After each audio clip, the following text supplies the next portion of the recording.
World Events returns to the Neil Blazer Arena. I'm Mike Onzuka along with my brother Chris Onzuka. Yes, we're the infamous Onzuka brothers from Onzuka.com and Fighters Club TV. A huge event tonight. 2 fights we want to talk about.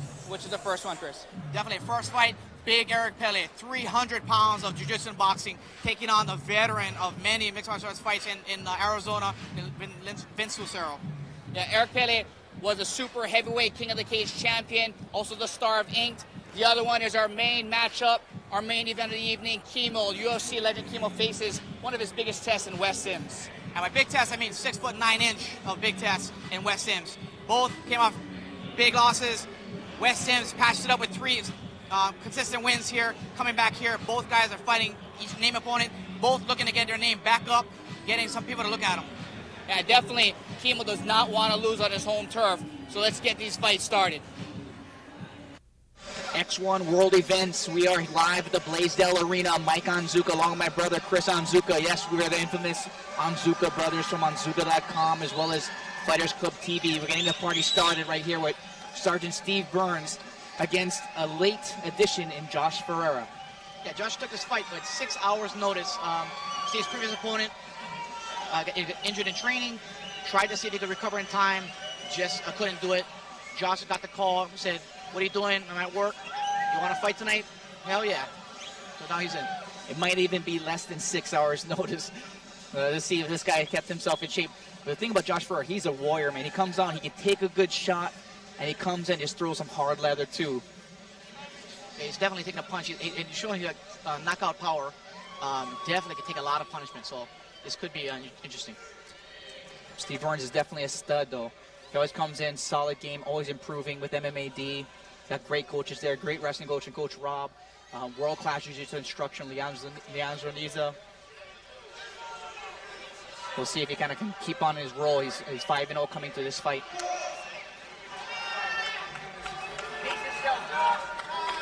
Josh is definitely going to look to keep this standing. Steve, whose strength is his wrestling, his ground grappling is getting very good. Probably wants to take this fight to the ground. We'll see. Again, Steve in the red shorts, Josh for the black full contact fighter shorts. There's Steve going for his double, just single. Actually almost finished it, but he kind of went back up. Nice throw by Randy's head. Right by Steve Burns, right the cross side. This is where Steve does his best work. Good ground control. Just the mount to the back. Good dominant position on the top there, Steve. So far, no punches have landed. Maybe, well, here comes the punches now. Oop. Steve is great positioning. When he gets his guy down, he's got a great hold down position. Josh is still, the fight's early. Josh has a lot of power, a lot of strength. Steve's doing an excellent job of slowing him down and slowly working his game. He's a little anxious with that mount. Gave Josh the opportunity to kind of scramble and get out of that mount position and the back mount. Again, good solid position by Steve Burns here. Steve's setting up a possible corner, maybe they're looking around for that. But Josh is still, you can see how strong Josh is. Steve is strong himself, but he definitely has to take his time. So he got his choke in. See if he can finish him. Not the greatest position for the choke here. A bandage choke goes right back to the mounted position. Josh hanging in tight there. Another little side choke here. Again, not the best angle because he's on his side here. He wants a full back mount, like how he is right now. That's been kind of a good opportunity, a good side. He's staying on his side, making it difficult to either clean a nice straight up reverse naked choke. Also going for the mount part for him to going for like comes the armbar. Ooh, nice little. Ooh. Some flexible arms right there by Josh Ferreira. Thank God for shorter flexibility. Switches over to Omoplata. Like I said, Josh is a tough guy, man. He's gonna have to try to roll out if possible, or roll Steve over him. Oh, bad position. Oh, there it is. That's a reverse naked choke. That's it. Nice transitions there by Steve Burns, making pretty quick work of a game Josh Ferreira. Josh definitely did a good job scrambling, but you know, you can tell that Steve definitely a dominant player on the ground. Skill, good ground control. Just a matter of time unless Josh can just scramble back up to his feet. Good try, Josh.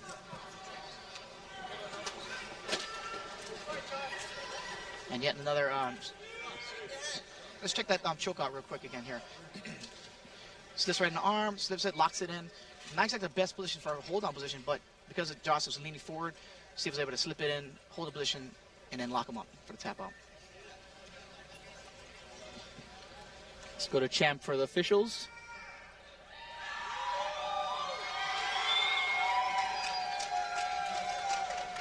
Ladies and gentlemen, your winner by submission from Kailua, Hawaii, Steve the Sergeant Burns.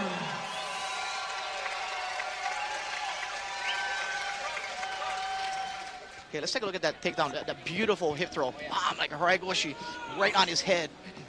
Right, locked him right down, right into a beautiful cross-up position. Great setup position here. Perfect timing, great. Obviously, you can tell his takedowns are getting much better. And of course, Steve just dominating ground control, which is key.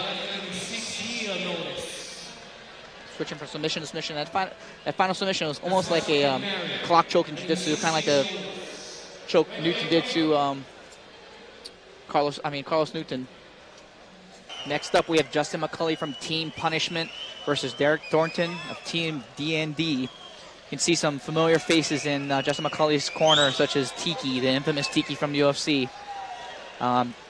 Justin, a very well-known fighter that hasn't fought since 2003, so we'll see if ring rust is going to be a factor today.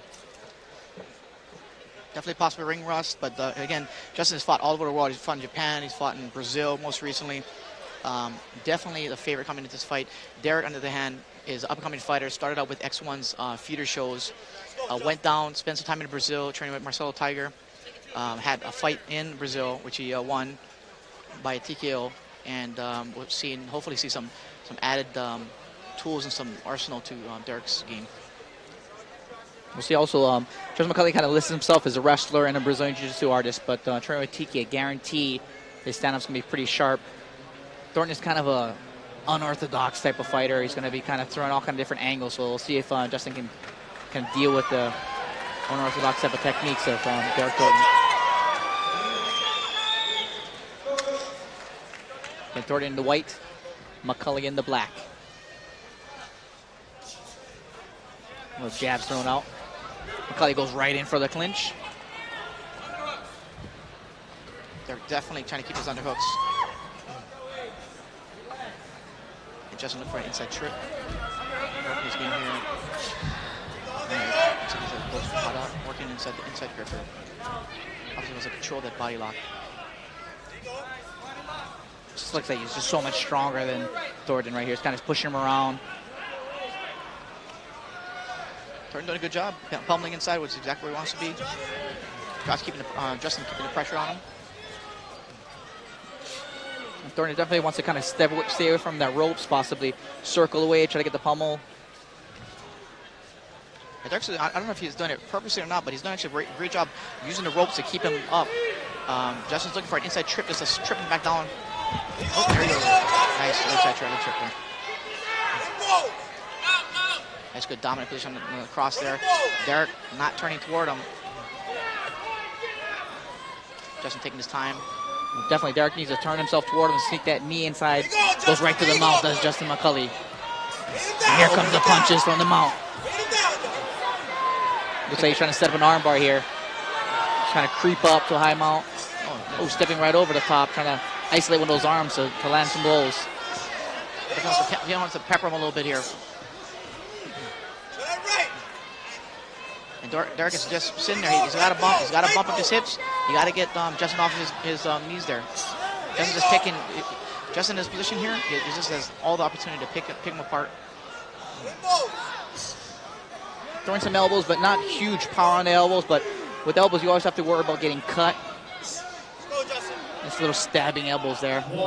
Looking for a Medicana, possibly. Justin holding position. Derek not doing a good job of defending himself on the ground, but he's throwing punches up there. There comes the arm. Oh, there goes right to the back. Locks in the body triangle. Slips right into it. Quick tap out. Fairly easy win when he got to the ground for Justin McCulley. Looks like Derek definitely is doing more work on his groundwork. Justin definitely the more well-rounded fighter tonight.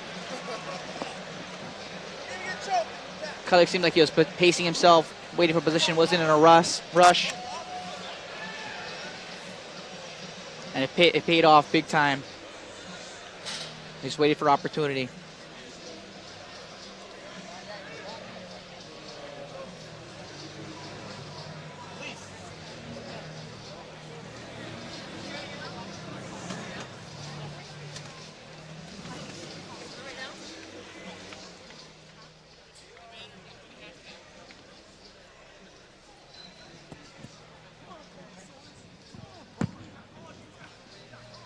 Let's take another look at that finish here. A nice body lock, body triangle right there. It kind of squeezes the life out of him. As soon as he snaps that choke in, tapped right away. Your winner by submission from Orange County, California, from Team Punishment, Justin the Insane One McCauley.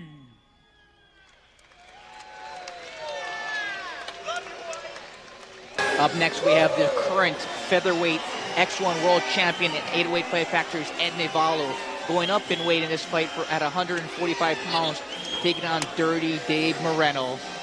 Yeah, Dirty Dave is from Big On, and he is, you can see him by his ring entrance. He's kind of a wacky guy, but he is actually legitimate. He's a good kickboxer. I've seen him kickbox. He's got some great striking skills.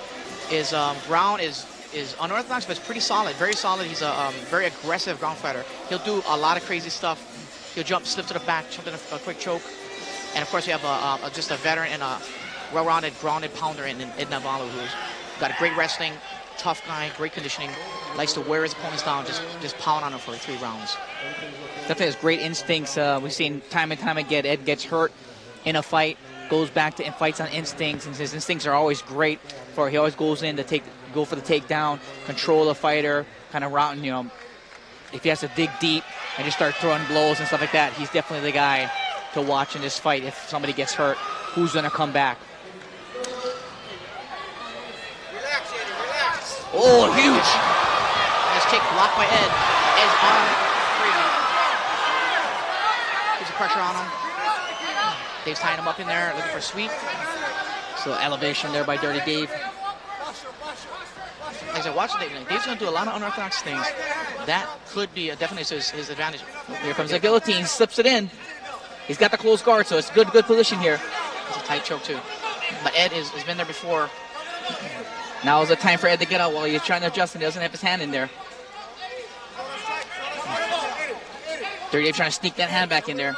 Yeah, definitely maintaining, going, kind of changing back and forth between pressure forward, pressure back, gets his head out there, just to keep the pressure off of him. So Dave's working real aggressively on the ground here. Good job by Dave for staying busy. Difficult for Ed to kind of get any type of offense going here when his opponent's kind of flying all over the place, looking for different positions. Found he's got a Kimura. Nice, from a sweep to an armbar submission, armbar attempt to a Kimura attempt. Ed's using it to pass the half guard. He's done a great job recovering guard there. So far, it's the only real punch that Ed has been able to throw. Dave's been so busy. Very, very active in that guard. Dave's fights are normally short, so he can go crazy. He does a lot. He spends a lot of energy. Ed always fights for, he can go 3 rounds, he can go 5 rounds. He can go as long as you want to go, he'll go.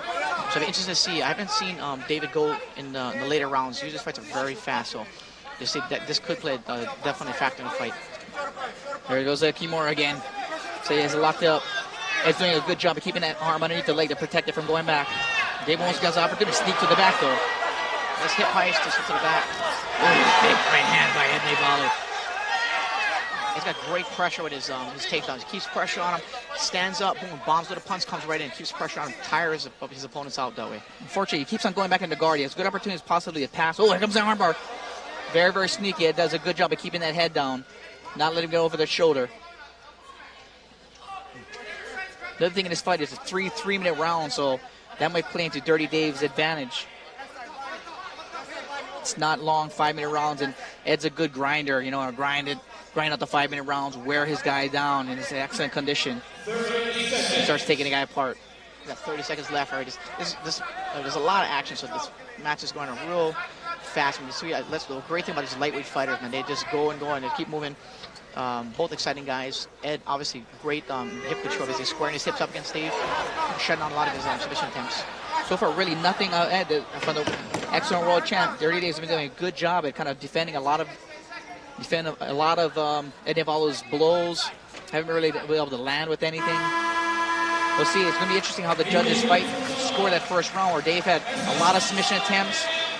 Ed Navallo had positional control, but really didn't do anything as far as damage.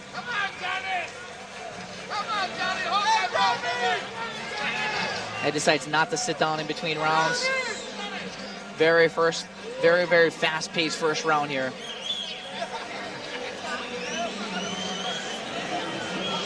Again, Ed is a conditioning monster.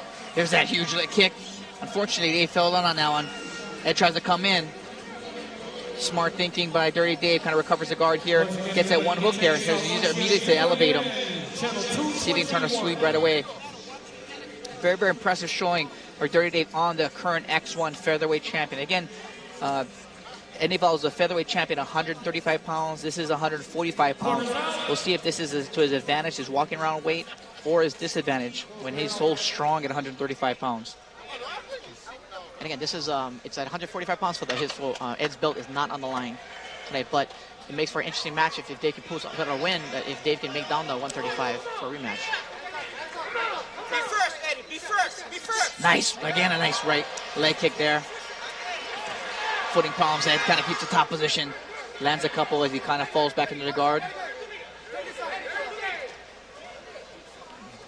And Dave's keeping active here. You can see his hips are sliding out to the side. Again, for maybe the more casual viewers, you can see that Ed's doing a great job of actually squaring out his hips against Dave. So every time Dave hips out like he's doing, Ed's squaring out his hips and then preventing the arm lock attempts, arm lock setups, hip heights, the Kimura setups that Dave's just constantly working. Yeah, Ed's actually, oh, nice. Elbows right there, short elbows. So Dave's smiling at him.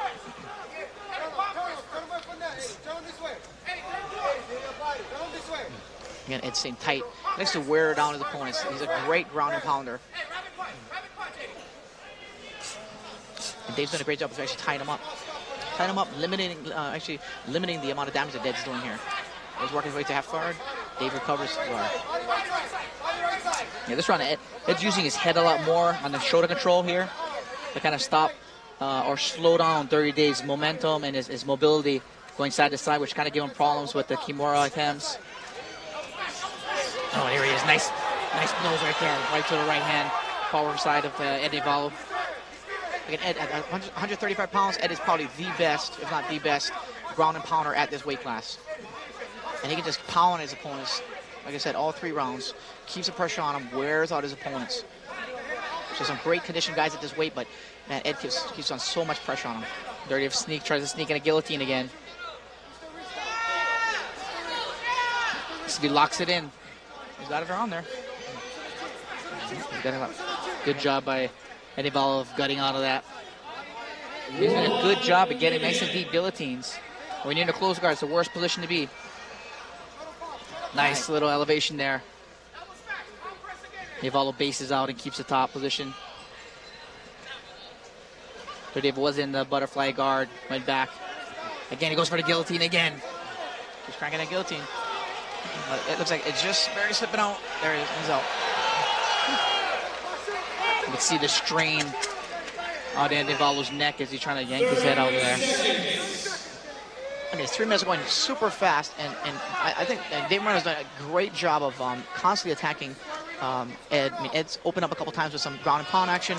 There's the guillotine again. Nice. There's the 10-finger guillotine. He's locked in. Really, really attacking that guillotine. Very, very good job of getting around Ed Navallo's neck right there. Navallo's kind of just gutting it out. And as he gets out, looking for the opportunity to kind of pound him. Round 2. So far, Dirty Dave's doing a good job at staying active on the bottom with submission attempts. Usually Ed gets stronger as the fight goes on, but it looks like he's a little gassed himself. We'll see if he catches his second win going into the 3rd round.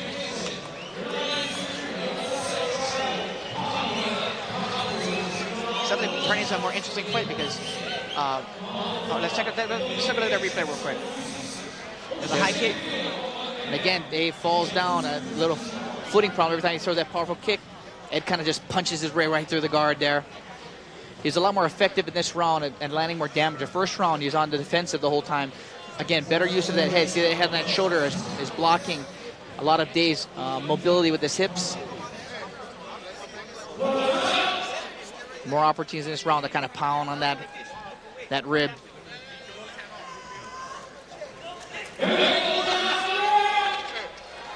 Let's see if Dirty Dave goes back to that kick in this third round.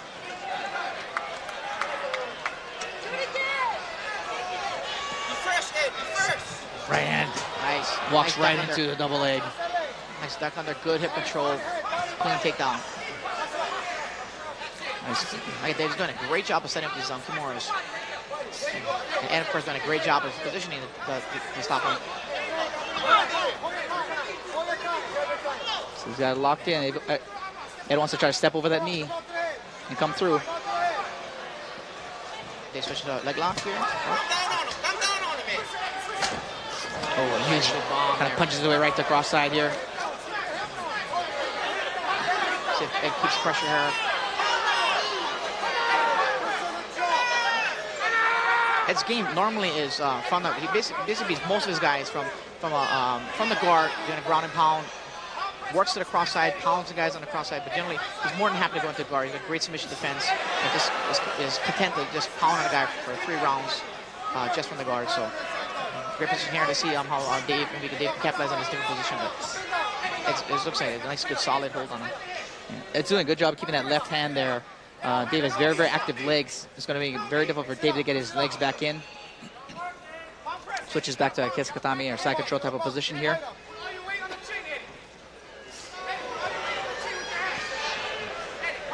That's a good job of keeping Dave on his back here. He's bumping, trying to turn to the side. Oh, he goes for a single leg. That's exactly what he should be doing here. Nice sit out right there, a spin out. Fortunately, couldn't get the top on that. Kind of went back to guard. But definitely better than cross side right here. Trying to get back to his closed guard. And this time he's doing a good job of keeping that leg trap. Then he lets it go. Very, very content with staying in that guard and trying to pound. Now it's starting to open up a little bit. You can see Dave's activities level is starting to drop a little bit. Now Ed's sensing that. Now he's starting to feel a little more comfortable where he's not so worried about his submissions anymore, his submission attempts. Oh, and then right when I say that, boom, he's locking up one. Ed was actually covering Dave's mouth right there, trying to hinder him from breathing, making him react. And kind of back ears at it, covering the mouth again. And Ed's digging the body here, coming over the top, digging the body. They've done a great job of staying active. It's like Dave came in great condition. He's been active for the full 3 rounds. Here going after submission attempts, looking for opportunities. Nice big overhand by Ed Navarro. Got a half guard there. It's about 10 seconds left. Oh, nice elbows right there by Navarro. Good ground control. Textbook ground control by Ed Navarro, the next one, featherweight champion. But also excellent submissions by Dirty Dave Manor. Very, very aggressive guard. Trying to make the most of being on his back for all 3 rounds.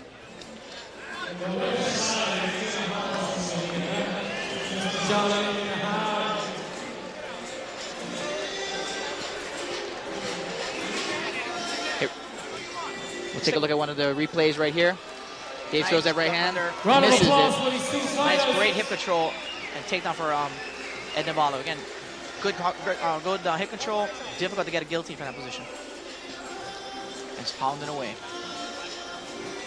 Again, a lot better control for Ed Navarro this round. More damage, but and very, very impressive showing for Dirty Dave here.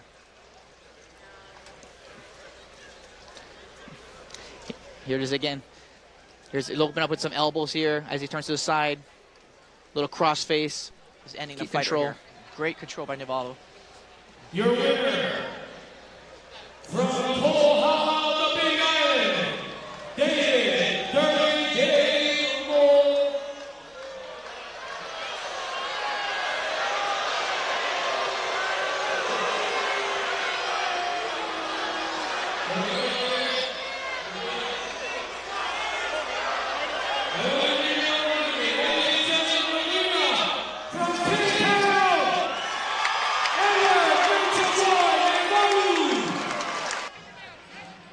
Up next, we have Sally Krumdiak from C3 Washington versus Brittany Pullum. Go get him, girl! There's Sally right there. I'm sorry, that's actually Brittany. Both fighters here facing off right here, getting their last minute instructions. We'll see in one of the corners, see Charlie Pearson, a very famous Washington-based MMA fighter. We're just about this match, for this match to begin. A lot of action from the start. Nice tag clinch right there, over and under. Sally definitely wants to strike, except that Brady's done a good job of staying active with the clinch there. Kind of jumping around, looking for any opportunity to punch there. Really laying some leather right down the head. A little upright though, they're not getting any kind of power really into their shots yet. But Sally definitely looks like the more game fighter. Ooh. Nice trip right there, going right to half guard. Trying to secure a position, looking for opportunities to advance and get that leg out. Trying to pound her way out. I mean, it looks like definitely what Brittany wanted. It looks like she's more of the grappler and Sally more of the striker. So it looks like Brittany has it just exactly where she wants him. Nice little rib shots there. Soften up. Good job at keeping that leg up. Makes it very difficult for her to lock those leg, that half guard on. Now trying to create some space. That's a good posture up here. They should lay some power in there. Good control. Good ground control, which is important. Looking for opportunity. A little face covering there. Hinder the breathing. Hopefully I'll let loose of the grips. Which she does. But Sally's done a great job of tying up that one arm, so Brittany really can't get any power shots out there. Nice little forearm choke that she set up right there. Nice bridge over, and she gets over the top here. Getting right to ring ropes. So they're gonna let him stay in a position. We'll see if that position advances a little bit. They may have to swing him back in. So far, so good. Let's see how good Brittany is on her back. There's a good posture on the half guard on the top. Looks like they're starting to fight in the middle of the ring here. See a little confirmation that she'll start back on top, the same position. See if she's kind of negotiating, see if she can get a little better position possibly. We're going to start back in the closed guard, or at least semi-closed guard. Everybody's just holding tight here, covering up here. Looks like she's not really applying any sweeps, no submission holds. Just content just tying up the fight. Almost like she wants to tie this thing up and let it get restarted. She's trying to kick back right here. She's going to have to get over at least one of those legs to start those passes, or she's going to try to blast her way through. So far, she's just kind of holding position here, not really taking full advantage of this position. I think that possibly this could be in Brittany's detriment. She looks like to be a better ground fighter, except she's not using any active guards, she's not using any striking. She's kind of holding it, looking for a restart, which to me seems like Sally is a much better striker, as you can see here.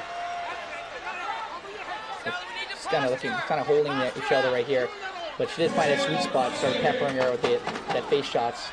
Ooh, nice shot right there in the jaw with the mouth open. I'm sorry. It looks like Brittany right here. It just basically is ground and over. It has no answer to Sally's ground and pound action here. And wisely, the fight started up to the crowd's delight. And that is the end of the first round. You can see a little bit of reddening on the face. And Sally looks like she's just getting warmed up. Looks like she's getting in here. Get some expert ring instruction, I guess, from corner instruction from Charlie Pearson, a veteran no-hold barred fighter himself. And ring boy. Maybe a little mouse over that eye, possibly. But she definitely was the more dominant fighter in this first round, kind of peppering, on the ground, but great ground control. Here's the replay right here. A little tie clinch kind of drives her up into the ring ropes and starts just peppering her body head, but definitely Brittany being very, very active on top, clinching, punching, clinching, punching. Nice knees there. Goes for a little judo trip. Ends up, flips a fight here. Good job by Kate by avoiding that sweep and staying on top. Here we go, round two. Oh, falls in like Nick Sally's just unloading on her. Because she's stunned, referee immediately steps in. As Brittany's not defending herself adequately, she's just been stunned, just kind of like a little flash knockout there. Yeah, what a freak little incident there. A little slip there. Caught her, just started uppercutting her, hitting her. And that was it. That was the end of the fight right there. It takes a few good punches in the face to, tell her that she had enough. You can kind of tell if you watch. You got to tell that Brittany's feet go right out from under her as she goes down.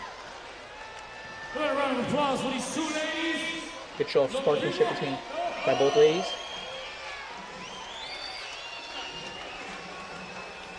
Let's get the official announcement from Champ.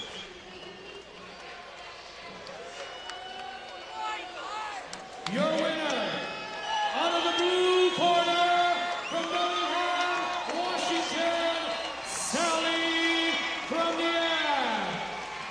And how about Brittany and Paula, ladies and gentlemen? Give us some love. Stiebling is coming in with 4 losses in a row, but unfortunately those guys he fought was Rogerio Nogueira, Kale Sonnen, and Vernon Tiger White. So if you're going to lose against 3 guys, those are definitely big names to lose against. So, he's known as the Brazilian Killer. Very, very skilled technician. But he's going against a very, very tough local in Augie Patakin. It's going to be a huge test for Augie. Again, Alex, has fought over the world. He's nicknamed the Brazilian Killer for a good reason. He's beaten 6 Brazilians in a row. And now let's see if he can turn his loss and get back a win streak, get back on track where maybe a rise to greatness again. And Augie Patakin's last fight was 2003, but his loss again was UFC vet Eder Duiz. Both fighters locked. Matching up right here. Alex definitely likes to bang. He's out here. He throw a couple kicks. I think he's kind of just a feeling out process. Augie sometimes starts off slow. Needs to get hit a couple times. I'm going to wake him up a little bit to get him into the fight. Steve is kind of stalking Augie right now. Looking for opportunity to exchange. Augie is very, very powerful. You got double underhooks. Good turnaround for Alex Steven again. Again, experience matters. It looks like Alex is definitely respecting Augie. He doesn't. I bet he doesn't know anything about Augie, so he's definitely respecting his power, respecting his hand speed. Nice leg trip. Ooh, nice knee inside the pocket there. Good pummeling by Stibling. Okay, you see the veteranship of Stibling. Any scramble, any kind of position change, he's immediately working for a double under, or at least a one underhook, and pushing Augie in the corner, peppering him with punches, softening up his body, digging hard punches there. And those things, man, they take a lot out of you, especially even at the beginning of, man, especially keeps hitting the right spot, the same spot, just digging. It's going to take a lot of wind out of you. It's going to tender up your ribs a little bit. The longer the fight goes, the more those body shots are going to take effect here. Nice right hand by Stibling. He opens up a little bit. Augie tries to fire back. Like I said, Augie needs a couple punches to wake him up. Drives it back. Nice inside knee, but just misses.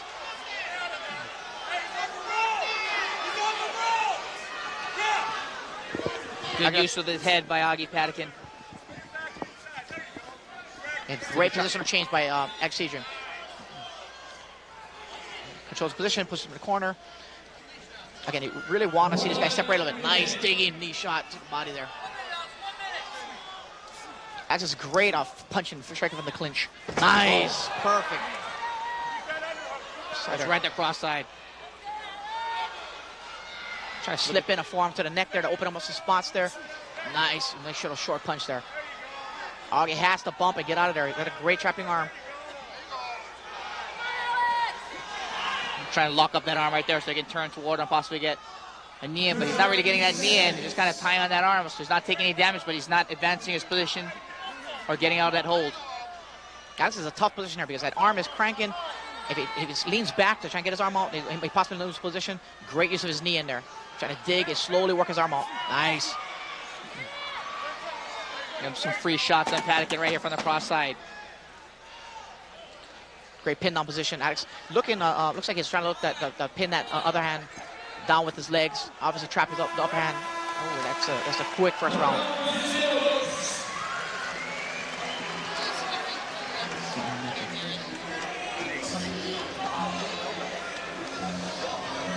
Very impressive round by Stiebling. Good control, good ring generalship, nice takedown. Got to the side as well as punished Augie from at the very, very end of that round.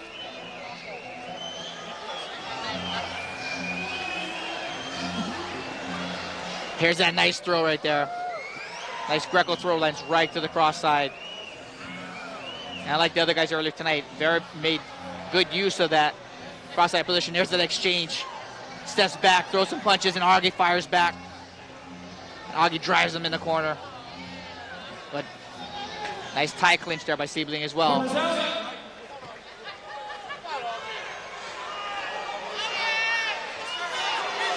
Looks like Augie's a little gas coming to the second round. Mouth wide open. Alex looks like he's getting busier now. Ooh. Nice right hand sneaks in by Stiebling. First round's down. Nice inside leg kick. All right, Augie. That's such a great. It works so great from the clinch here. Slips in little knees here and there. So he's complaining about possibly an accidental groin shot. After reverses position again, starts chopping at those knees. Little short punches to the ribs. Nice short knees there. Wearing down his opponent. So nice little leg sweep there as well. Kind of testing Augie's balance. Gets double unders here. Nice takedown by Stiebling. Power to body lock. Goes right into the mount. Augie's in a terrible position here. He's right against the ropes. Stibling's got a great position. Pressing him. Looks like Augie's going to have to take a chance here. Turn himself to the side possibly to create some space. He's just kind of trapped right there, right against the ring ropes. Augie's fighting with it back up. He gets right back up then. Great job by Augie. Creating that scramble, getting that underhook, using that underhook and getting up. Augie has to get out of this corner. He has to lift his left arm, probably lift up the body weight of Alex a little bit, and then start edging himself out to the left side. Stiebling gets double underhooks right now. You can see as soon as the break happens, he starts firing off either tie clinch, nice tie clinch with that. He gets double underhooks. Here comes a trip, and he hangs onto the ropes to hang on to keep the top position. He's a great use of the ropes. Nice. Not exactly the most legal way to do it, but that was a gamble by Stiebling, but the only reason why Augie ended up on top is because he hung onto the ropes. Definitely an illegal maneuver. And the referee restarts him as he should. Nice knee to the gut of Augie. Very, very doing a good job of using those tie clinches, landing some nice knees. Ooh, uppercut by Augie. Nice. Now Augie's doing a great job getting his elbows in there, keeping some space, trying to fight off the body lock of Stiebling. He needs space. Augie definitely needs some space to work.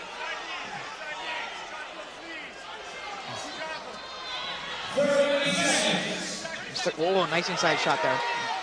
Slipped in a right hand. Nice. Now he's pounding. Oh, huge dominations by Stiebling.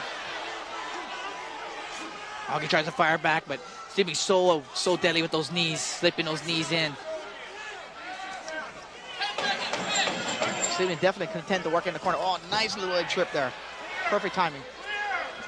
Right to the cross. Augie looks to the half recover guard. And this scramble to end the round. Good exchange by both fighters, but Stiebling definitely shows he's definitely got an arsenal of different type of takedowns, from leg sweeps to trips.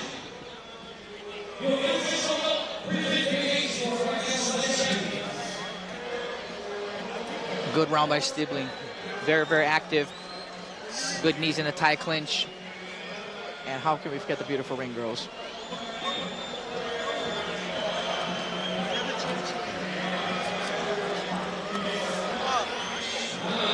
Augie definitely needs to stay off the ropes.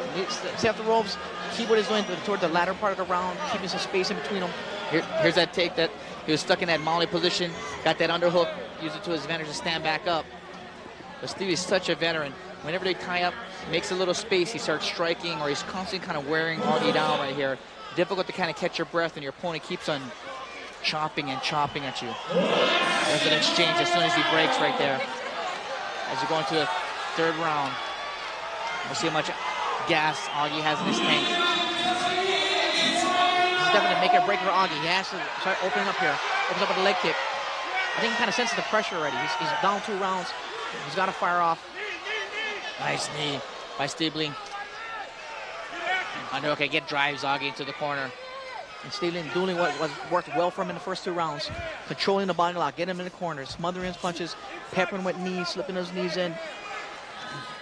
Slipping those big punches inside there. Augie has to turn this thing around. He has to dig in. He has to get on the hook like he's done right there.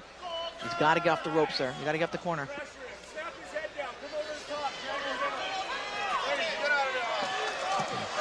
Oh, nice knee. She's got a great follow-up with this little scramble, a little space. Simmons slips right in that knee, right in the gut. Definitely see the condition of Stiebling is superb. Keeps on pressuring, keeps on chopping those thighs with those knees, opening up the upper body knees. Augie has good wrist control, but haven't really been able to hurt Stiebling. Again, Stiebling is definitely not taking any chances. Staying tight, working well, shutting out Augie's game. Just keeps digging and just chopping onto the tree. Good pummeling, good head control right there as well. Looks for an inside trip. Oh, nice. Oh, nice. Solid uppercuts by Augie Patakin. Came in, complains about a groin shot there with a knee. Came in. You almost hear the click of the cup there. So he says, let's keep going. A little over a minute left. Oh, steps over for guillotine. Trying to lock it on. Augie did a good job. Immediately grabbing the wrist. Fights his way out. Gets pummel in. Double unders, but Stiebling has that double lock right here, keeping his elbows in. Just digging the body. Continuing to dig the body. Nice knee right there. Grabbing the shorts there. Another illegal tactic. Referee doesn't see it yet. I think he's just seen it now. Hand right down his pants right there.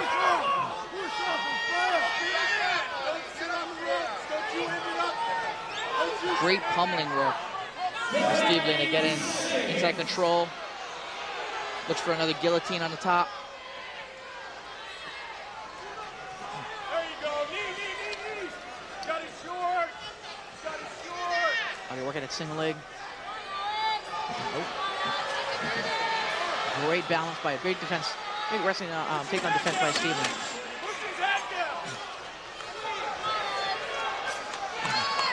Again, keeping that underhook, punishing with the right hand.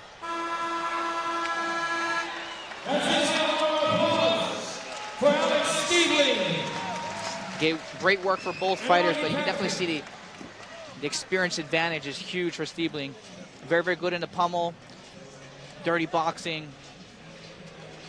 Keeps the pressure, definitely keeps, winning formula for rounds 1 and 2, then continue in round number 3. Don't take any big chances. You always have a puncher's chance, so I think he wanted to try to minimize that by keeping Augie against the ropes, keep digging that body.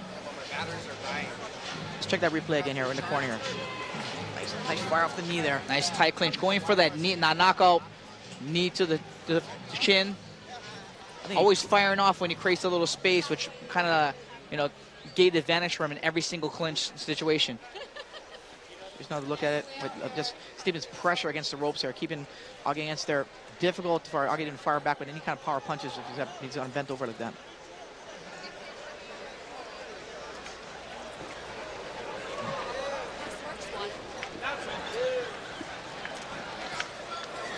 We're waiting to judge a decision here.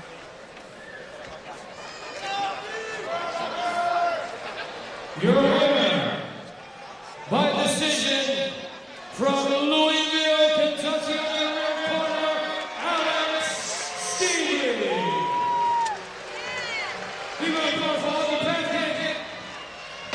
We have a super heavyweight. Actually, it's a heavyweight match, but look at these guys. These guys look like super heavyweights. Huge. Corey Salter versus a local big man, Scott Junk. Again, Scott Junk kind of entered MMA, kind of hit the ground running in MMA and fought the former UFC heavyweight champion Rico Rodriguez. I gave him the fight of his life. Although he lost, he definitely had Rico in trouble a huge amount of times in this fight. This bout is scheduled for 3-minute rounds. And since then, he lined up 2 other wins in a row, and Roman Rock 8 and 9. His last fight, he just KO'd and crushed his opponent's cheekbone with thundering elbows from the mounted position. But Salter's a big guy, and they don't call him a sledgehammer for nothing. Scotty moves very, very well for a big, huge impact comes in. Got to drive into the rope here. Right above us here. I hope they don't fall through the rings, because I'm getting out of the way. Scotty working that leg trip there.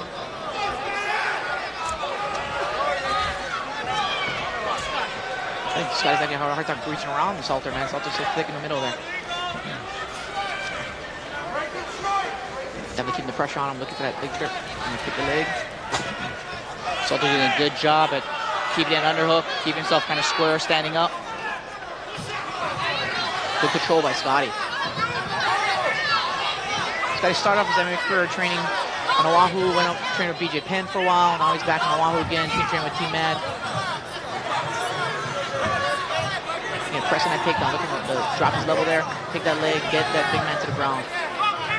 Salter doing a good job at keeping pummels, keeping good underhooks, spreading those legs out. Nice turnover by Salter too. Try to scramble back up. This is a great matchup. Both fighters with excellent balance here. You can see like Salter, I mean, he looks like he's ready. He wants to pump Scotty off of him just for a second so he can unload on him. Scotty obviously is definitely working for the body lock here. He's working to try and take that fight to the ground. This takes a lot of energy out of the pummeling in his pummeling position here as well, especially for these 2 big men. It's difficult to find guys as big as each other to kind of pummel it. Guy's gonna try to drive him right here and look for an angle. Now he wants to look for a trip. Salter's doing a great job of defending takedowns. Using very little energy. You can see that if this keeps going on, then we'll see how much gas Scotty has in the tank here. Good job by Scotty. Keep on.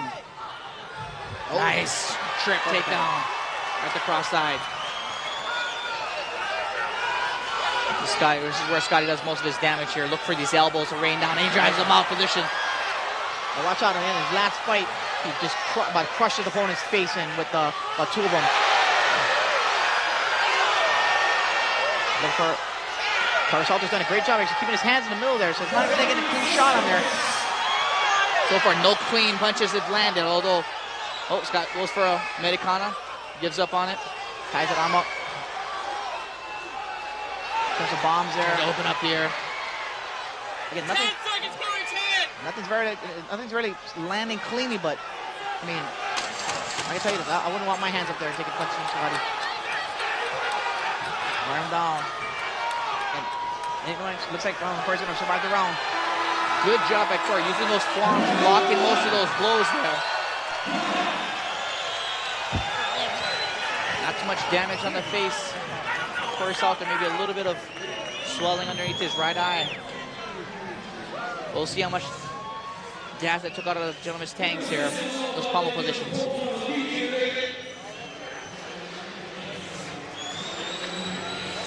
Excellent stand-up grappling technique by both men. Here's that little knee trip, nice little Greco move. But using that knee, trips on the right to the side. Immediately looks for the mount. Keeps that underhook as well. Eventually attains that mount position. Looks for opportunities to kind of open up there. Land some blows, but Salter does a great job of keeping those elbows up, those forearms up, to block and deflect most of those punches there.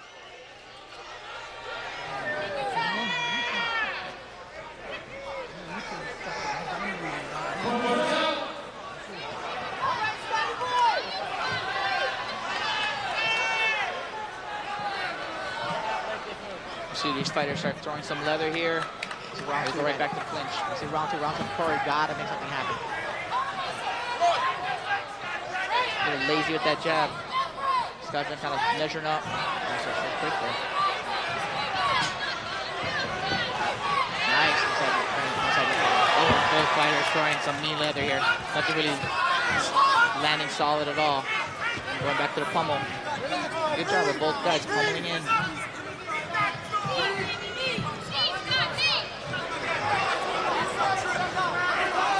Corey definitely looks like he's done a lot of work off the ropes there because he's using the ropes very well, holding himself up, not even on energy.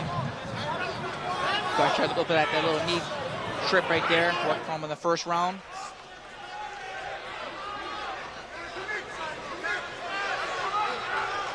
Of course, using very little energy here, tying him up, kind of consistent.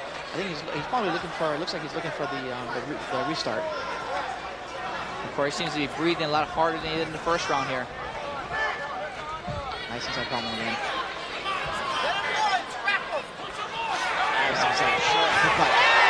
Right. Good job by Scotty throwing those hands when they in that transition of the pummel position.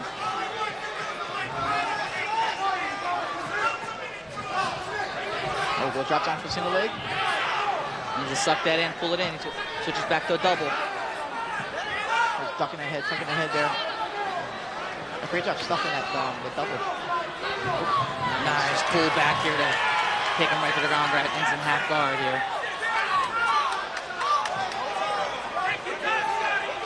A little over a minute left for Scott to work from half guard. Finish him, Scotty!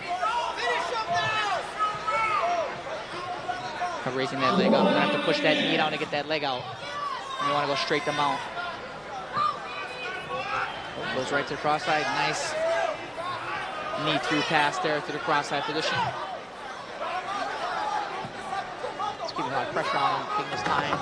Difficult position. He's got to tuck the ropes there. This should be moved into the center here if possible. This guy's outside the ropes, using the ropes to his advantage.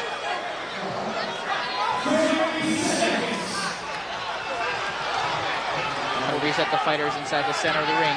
Definitely needed. So he's halfway out the ring there.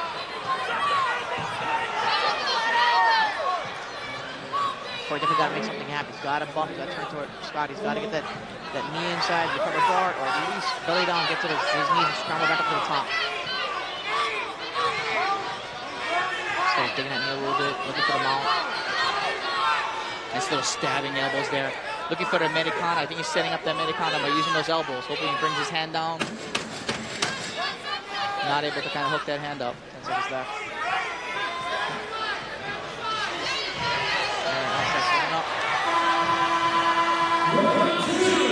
The barrage at the end. Finish strong.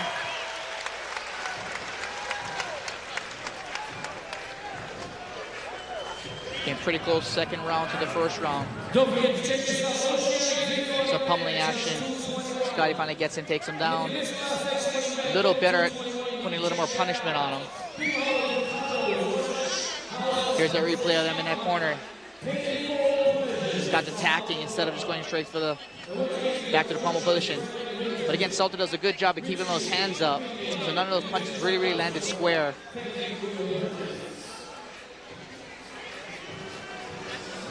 Scotty, that's right in the last 10 seconds of the round here. Opening up. See if he can possibly just finish him at this point.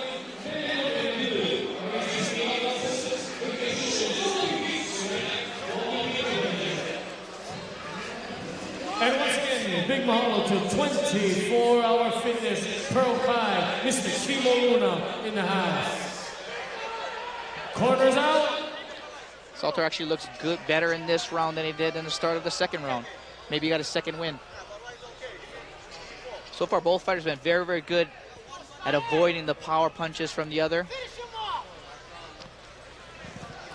Corners out. Salty using every little second of his break there.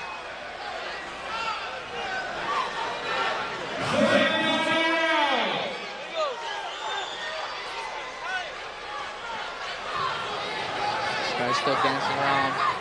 Salty kind of stalking.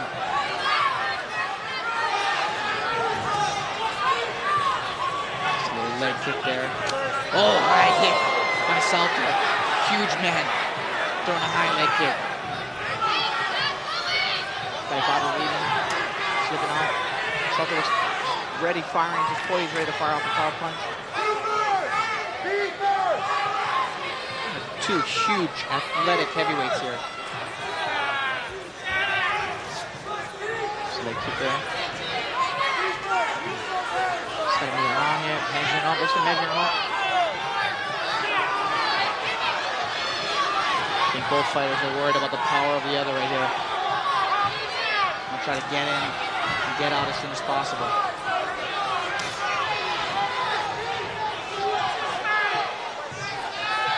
Fans kind of egging them on to get some action. Nice, solid leg kick there. That's Salter. That was a hard leg kick. Oh, nice one right there. Straight right off the kick. Both fighters kind of clawing at each other. Oh, nice right hand lands from Scotty Jump. Clinch, nice shrimp. Great use of momentum. Right into the half. Right exactly where he wants to be. Keeps that underhook, elevates that knee, makes it difficult for Salter to kind of hang onto that half guard.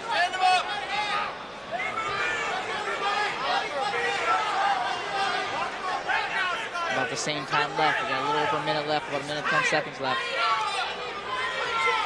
See if Scott can come through that guard again. Okay, Salter does a great job of just keeping the hand inside, smothering Scotty. Scott doesn't really have an opportunity to really unload elbows, make punches.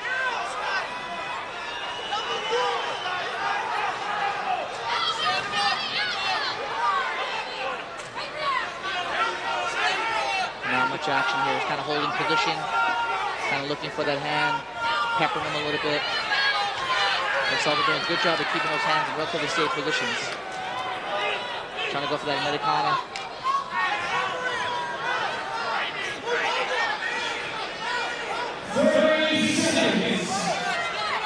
30 seconds left. Salter needs to create a scramble.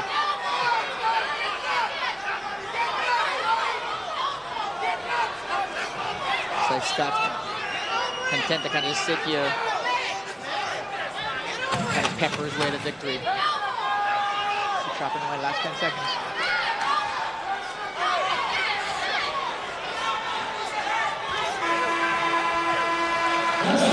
Dominating round for Scott Jump. Controlled action, good ground control, good clinch control, takedown.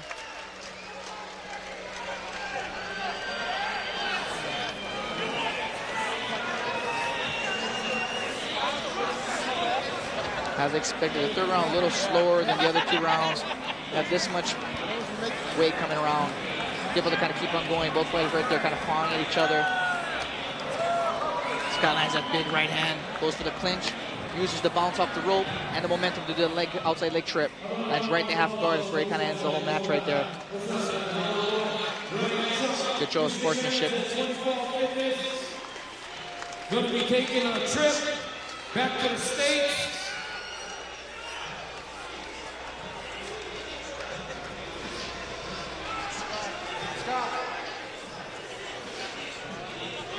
We have a decision.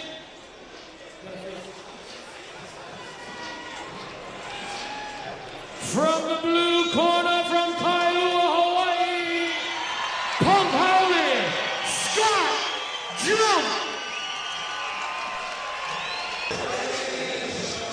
And we're back with a legitimate super heavyweight bout. Big Eric Pele, they call him Big E. You might have recognized him from the show, the A&E show, Inked. An excellent tattoo artist, specialized. You can see all the ink on him right now, facing Vince Lucero. And Lucero may not be familiar to a lot of people. If you look at the guys he fought a bunch of guys, a bunch of name guys, Homer Moore, Travis Fulton, Christian Wellish from the UFC.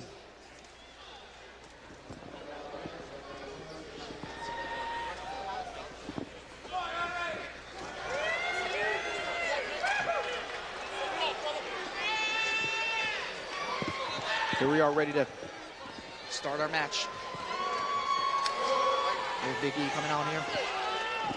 Again, Big E in the black and gray, background like a brown. Couple exchange there. Big E put the sorrow in the short. Red and black here. Both fighters tied up. Again, Eric Pele is the former King of the Cage super heavyweight champion. Lucero also fought Josh Haynes, who was on the Ultimate Fighter show. Just fought Ruben Villarreal. Both fighters right here kind of siding each other up. Eric's training. I talked to Eric right before this fight, saying, well, how's his training going? He says, you know what, I don't even care who my opponent is. I'm ready to get back in. I got an itch to fight again. I'm training hard. My training's going excellent. And I'm dropping a lot of weight for this fight. And, you know, I want to just show the fans I love to fight back in Hawaii. He took over a year off. Last fight in May 7th, 2005 there. Win over Bobby Hoffman, who was a very, very tough guy. Actually went out 3 in a row. 3 straight wins. Nice leg kick. And answer with a right hand by Vince Lucero. Nice inside. Oh! Right hand lands by Eric Pele and stumbles Vince Lucero. Both fighters touch gloves. Nice inside kick. Quick kick for a guy. You gotta think about this guy is 300 pounds. Did a quick outside leg kick there. With the lead leg kick, actually. So trained jiu-jitsu with John Lewis. He's training a little bit of jiu-jitsu with Mark Lyman now, John Lewis at Zion's Training Center. He's now really learning a ton of stuff. He really wants to put it together. See how far he can take it. Both fighters are going to measure themselves out. They're just looking for that right hand. Trying to sneak in that right overhand. He wants to get some space, man. Wants to throw some bombs here. Just kind of pushing around Vince Lucero here. Definitely the better. Getting the better of the stand-up so far. Both guys cautious. Both guys taking their time. Oh, nice overhand. Right hook. Right over the top. A little sneaky right hand there.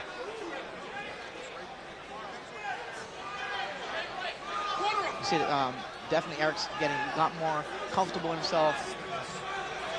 So pick his shots a little bit more. Looks very loose, nice and relaxed. Little uppercut snuck in there from Lucero.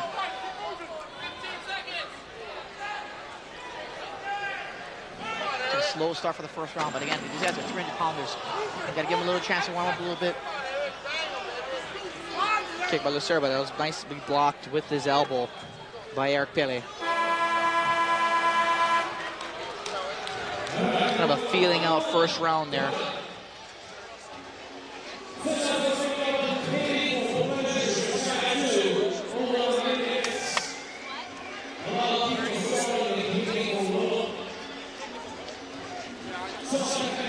A little slow first round. But again, these guys haven't fought since February 05 for Vince Lucero, and again, May of 05, Eric Pele. So both guys want to shave a little ring rust. Both guys want to get comfortable sitting in the ring here.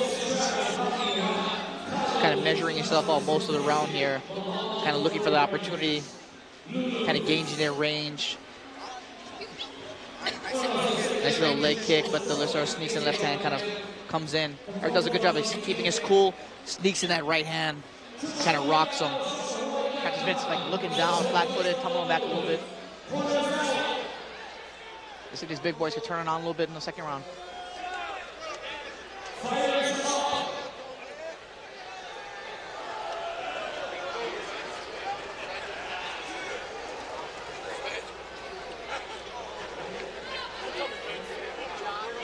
Here we go, start. Both fighters touch gloves. Let's see if Eric's a little more aggressive with his stand-up. He's very, very effective with it in the first round. Nice right hand, straight right hand, try down the pike. Sarah's gonna paw that right, that lead left there, come over with overhand. And his own overhand, a short little hook over the top, or a leg kick, which is working well for him in the first round. Since they're opposite stances here, both fighters kind of want to throw their straight backhand. And Lucero wants to keep his left leg outside of Eric Pele's and keep throwing that right hand down the pike. Eric Pele wants to throw that left hand, but he keeps on sneaking that right hook. That lead right hook seems to be working very, very well for him. Ooh, there it is again. Lucero tries to answer back. That's a little tagging kick there. Oh, missing with a big hook. There gets the double unders, body locks. Pretty close to a low blow right there with that knee. See if Eric can take this fight. Nice knee. Followed by a right hand that kind of sends Lucero back into the ropes. You see, like Eric Pelle's a little bit more wary of Vince's right hand. If he's throwing his straight right, he's going to catch him. He's throwing it down the pipes. He's a little cautious about that. They're going to make a mistake. Nice overhand. Again, a little pawing right hand with overhand, either jab or a short hook. You can see a little swelling under Vince Lucero's eye. Probably from those right lead hooks. They're landing so well. Nice right hand again, knocking the sweat right off of Lucero's brow. Paws that right hand, comes over with his own left. He gets to the side here. It's probably the best opportunity if he wants to take him down. Good job of Lucero squaring off, but he takes a little bit of blows during that transition. Oh, right hand lands again and followed up with the left. Lucero does a good job at spinning him back into the ropes, tying him back up. Eric doing a good job using that head to create some space.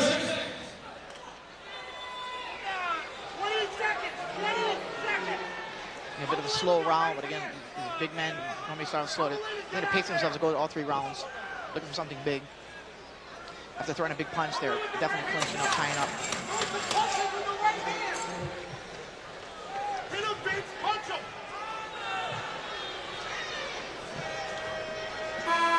Nice knee to end that round. They're kind of trying to wear down Lucero. When you have that much weight, if you can kind of use it to your advantage, weighing on Lucero, he's going to slowly kind of wear him out and wear him out. We'll see if this is evident in the final round here.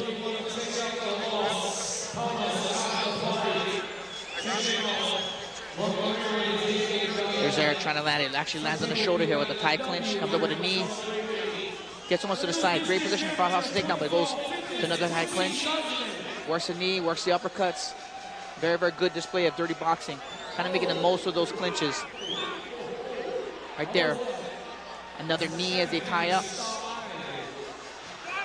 Good job. As he loses that underhook, comes back, tries to control that head, and drives that knee right through. Corners out, fighters off the chair. Let's go. Round 3.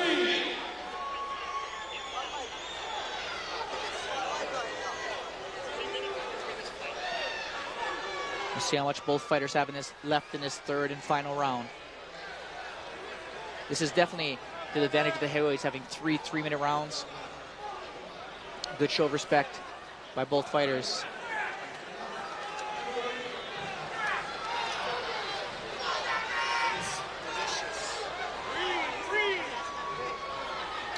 There's a little bit more movement in Vince. He definitely knows that I think he's down the first 2 rounds. You gotta make something happen. His corner basically said, hey man, you wanna win this fight or what? You gotta make something happen here. You gotta be a little more active. Throw out that right hand. Throw out, letting him to let go of his hands a little bit. Kind of flicking out that kick though, nothing really on it. Probably taking more out of him than it is Eric Pele. A little pawing right by Eric Pele. Oh, he called a slip. That's right, a slip. Almost pounds the cameraman off the ropes there.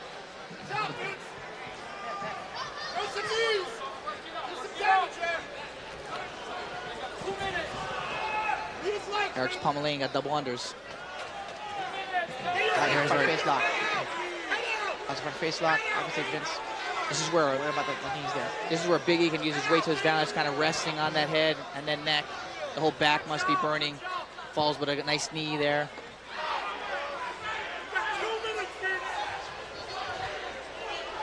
This corner yelling for Vince to make something happen. You got 2 minutes to work as Pele stalks Vince.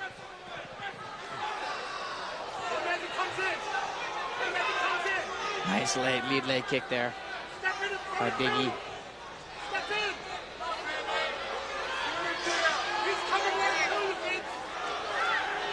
Vince kind of still backing up. Crowd doesn't like the display here.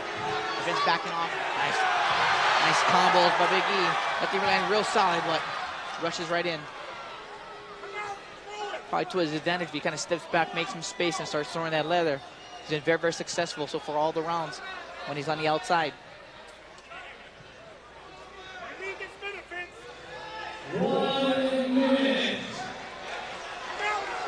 Pele pummeling in here. Again, got double in their positions. Lucero doing a good job at keeping underneath. Again, Pele goes over for front face lock, laying his weight on him. Looks for a guillotine. Just misses a nice little right hook there. This is definitely where you see the conditioning of Pele paying off, stalking.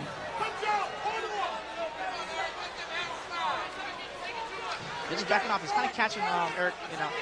Oh, right hand goes over the top and lands on Pele. Pele acknowledges and says, come on, bring it on. There it is. Pele pays it back with a huge knee. And then haymaker. Right hand comes in. Overhand right. Pele's shaking it off.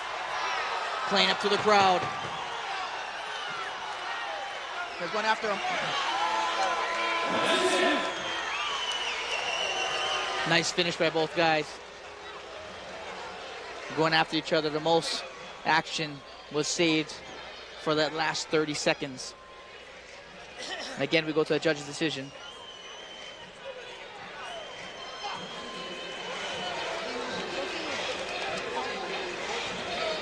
Here's Eric stalking and stalking.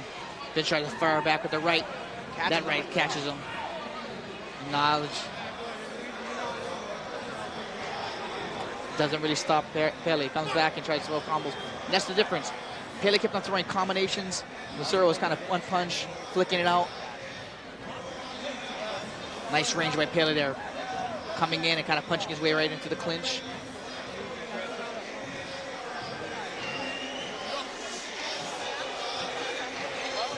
Ericsson's fought at all kind of weights, 350 pounds, close to 400 pounds.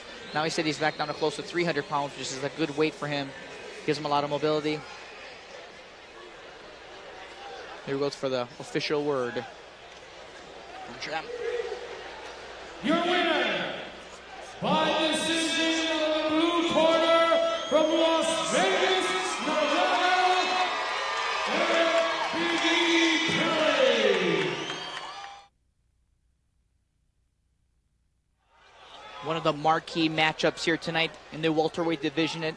This, of course, is a non-title match, non-title fight. Mark Moreno, the reigning 170 pound, X1 champion, coming against a very, very dangerous Adam Lynn, formerly of Next Generation, very, very good at jiu-jitsu, very well-rounded, and also has been here in the X1 ring. Mark Moreno, legitimate knockout artist. Let's see if Adam Lynn can avoid Mark's power in both hands.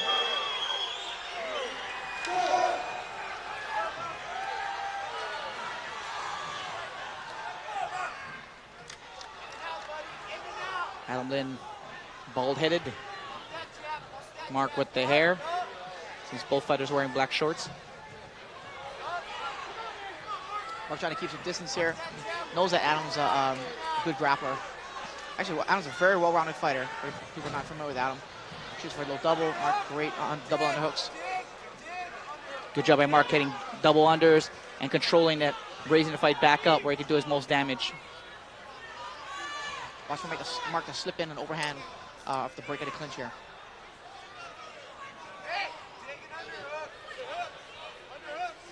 Over the past couple of years, Mark has been basically transforming himself from a just sheer boxer to a more well-rounded fighter. His grappling is making leaps and bounds. His takedown defense is getting great. He's really like maturing as a fighter.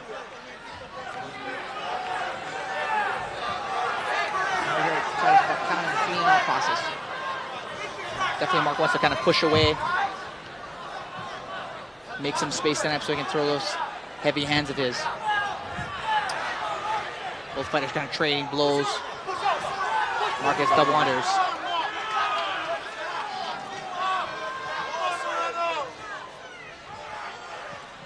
Working knees on the inside.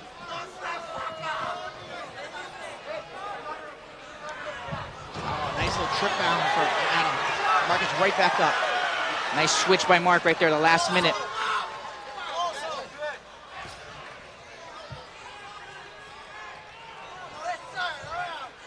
And the fighters are fighting conservatively because both of them, I mean, Adam Lin definitely has legitimate power in his hands and his legs. Mark, everybody knows he has power in his hands. So, of course, fighters are being a little bit cautious, kind of feeling out each other. They're timing down, getting their distance down, even in the clinch. You can see the discoloration in the leg of Adam Lin from one of those shots that Mark took. Mark gave him. This is definitely not where Mark wants to be in the pummel position. He wants to be outside. He has more ability to throw his hands.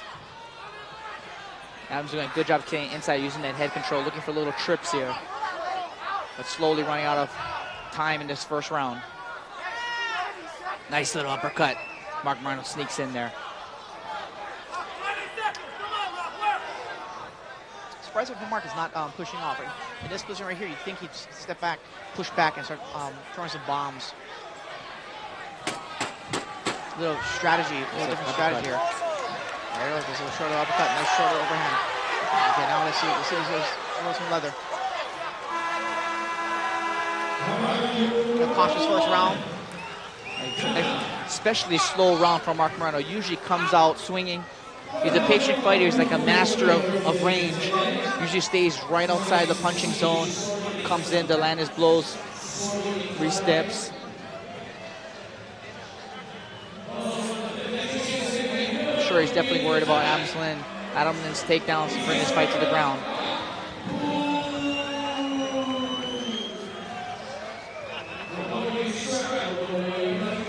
There's a little takedown there. Good switch by Mark and getting to his feet, not allowing Adam to gain a dominant position. Adam tried to throw a little knee there, soften Mark up.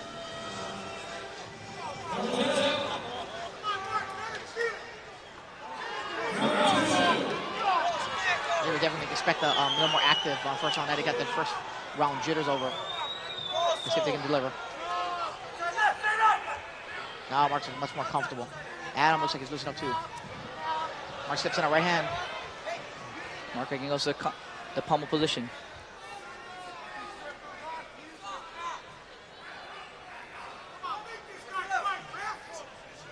Nice little left hand, left hook that sneaks in there. Adam sneaks in the left knee. That was a nice knee shot. It goes right into just digs at the gut. Mark turning the body lock. Someone's trying to stay inside, so he's digging the Punishing body shot right there. Stay right inside the shoulders. So the short uppercuts, short hooks to the body. It's like Adam getting the better of the knees, Mark getting better of the punches. Nice solid right hand that lands by Mark Moreno. That was a hard punch for the ribs. But Adam looks like he's just woke on a little bit. Oh, Mark swings for the fences and misses. Nice shot by Adam. Let's see if he can finish that single leg. Puts Mark down. Mark goes back to guard position. This is exactly where Adam wants to be. Let's see if he can make the most of it.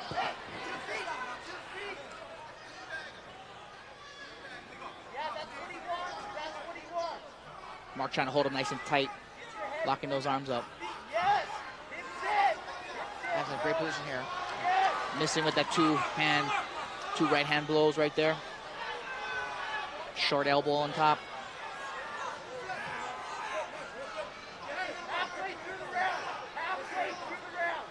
And staying tight and keeping the pressure on Mark's legs. Great position with his hips cocked in like that. Nice little short pass there. Just a little back out pass to half guard. Oh, he passes. Mark needs to make something happen. Oh, nice. He steps over a reverse triangle. And more of a holding position right here to blast Mark. Holding that arm here. Possibilities of reverse arm bars, possibly. More just tagging the head. He also sit back on that tight, secure that leg. Pull that arm across and go for a reverse triangle and finish him there. Maybe look for a Kimura right here. He's trying to lock out that Kimura. Mark trying to hang on to his arms right here around his legs. Very, very slick move. He's got 35 seconds to work. Mark needs to hold on. Adam goes back to soften him up. As long as he keeps that legs locked in that triangle position. Very, very difficult for Mark to get out of that. Head and arm trapped. Mark just kind of hanging out there. Adam's softened up, probably looking for a better opportunity to go back to that Kimura later.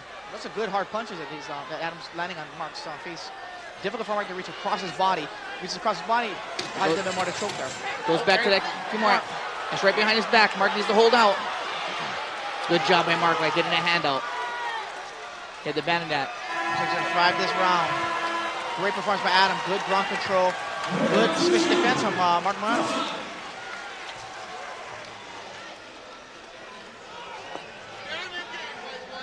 Don't forget, all this action can be called on Oceanic Video on Demand. Definitely the game plan that Adam really wanted to execute. Because that second round just kind of ran out of time. Mark definitely took some punishment, some bleeding of the nose.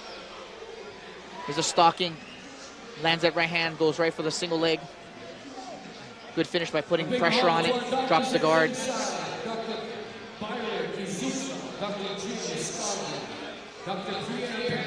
Gets the cross here. There's a little step over move. There's a nice, sweet setup for a step over reverse triangle there. Corners out. Locked that up most of the end of that round there. Definitely first round toss up. Second round, definitely Adam Lynn. Mark needs to come back, make something happen this round, or he's going to have this fight slip away from him. This kind of situation that Mark thrives on. Mark needs to land one of those hard punches to see if he can change this fight. And Mark has the power to change a fight with one punch. But he definitely has to be wary. Nice right hand by Adam. Actually pulled, that drops kind of Mark. That's a good left kick. And a right kick by Mark, countered by right hand, straight right hand by Adam. Caught Mark leaning back with his kick. And tripped him back down there. It's exactly what Adam wanted, right from the start of the round here. Trying to pass the guard. Got that underhook.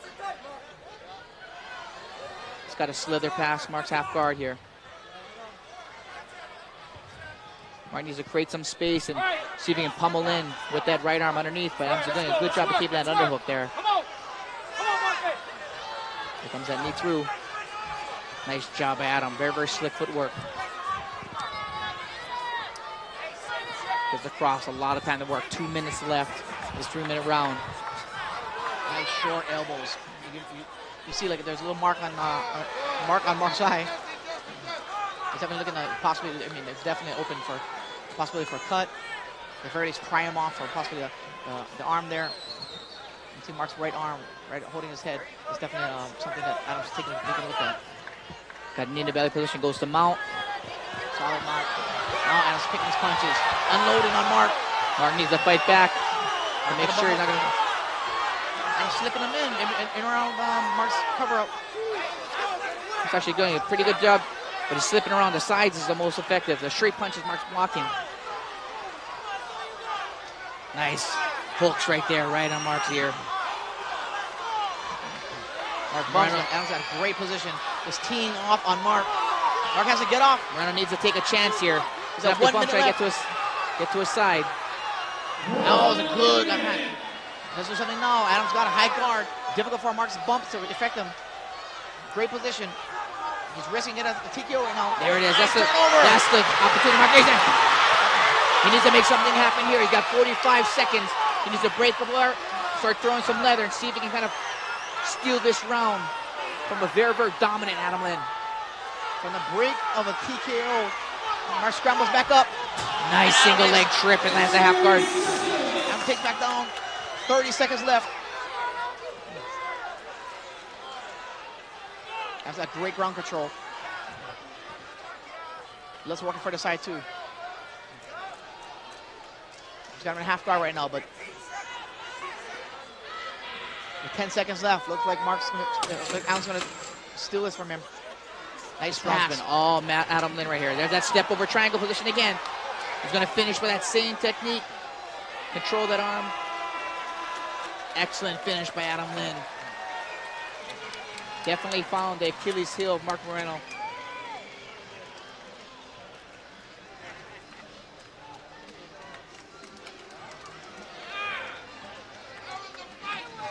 Mark took a lot of punishment in that this round. A lot of hard shots from the mount.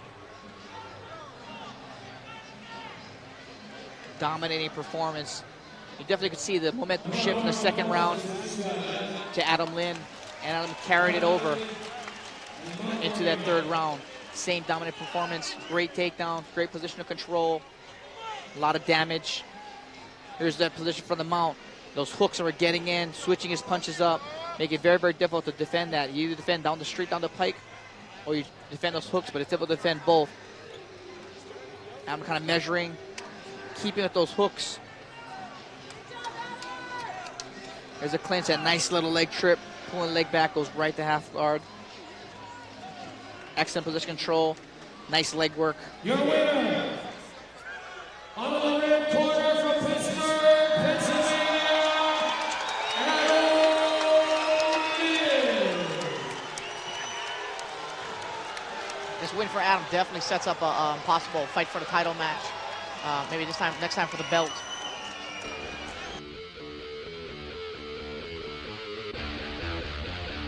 I want to finish my career in a bang. My last couple fights wasn't the greatest fights, of my career, but I want to redeem myself in a way, especially the people in Hawaii. I don't want to go out as a sellout. I just want to go out there with a big bang. I'm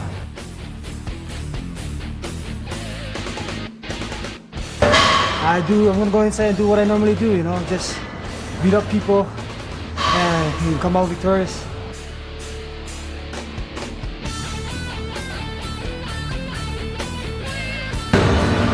James Dexter, I hope you're ready.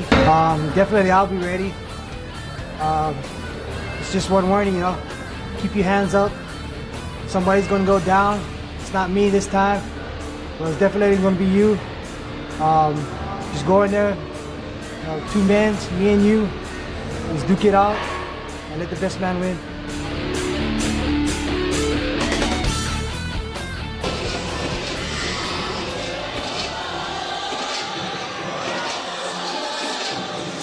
One of the marquee fighters at 205 pounds, but he made his mark at 185 pounds. The former Icon Sports middleweight champion, Nico Vitali, returns after a very odd longest losing streak in his career. Seeing it turn things around, gaining some weight, coming back to fight a relative unknown in Tim Williams. But if you look at Tim Williams' fight record, he's fought a huge amount of guys, a lot of known guys. Charles McCarthy from The Ultimate Fighter, Captain Miserable, Keith Rockwell, Kale Sonnen, Jorge Rivera from that same Ultimate Fighter 4 comeback show. So he's been there with some talented people. We'll see how Nico, who may be the most talented MMA fighter athletically. Oh, a little charging there. The wild man comes at her. Never keeps this exciting. Nico's maintaining his composure. Nico keeping his cool, double underhooks, trying to smother the wild man. Trading knees from the inside here. Nico tries an inside trip there.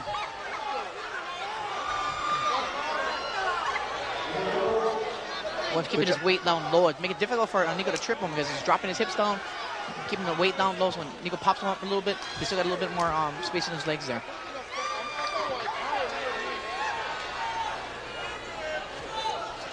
And Nico's staying tight. And again, this guy's an unorthodox fighter. You never know what's going to happen. One of these overhands might land. Nico has to stay in tight. That's going to control the fight a little bit. Nice drop on single leg. Nice single leg. Pulls him in. Gets right to cross side. Come over. Williams kind of holding the overhook there. Nico looking to try to set up the mount. Williams doing a good job recovering the guard, but Nico's very, very slick on the ground. Very, very good in jiu-jitsu. Tags him while he tries to defend himself in the ropes. Looks for his signature toe hold. Steps over. Williams is eating it. Defends it. Throws it back there. Williams kind of pinned there just because half his body's off the ropes. We'll see what kind of shape that foot's in. I'm sure it probably cracked and poppled. Obviously, Timothy does not want to get in the same position again.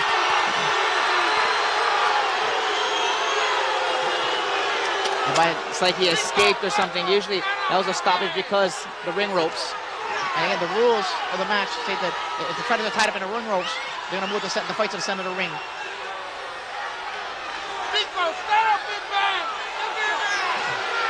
They're definitely sticking to his story.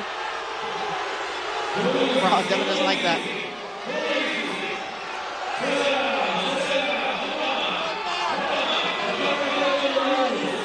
And finally, it comes down to the delight of the crowd. An awkward position right there, like a reverse mount.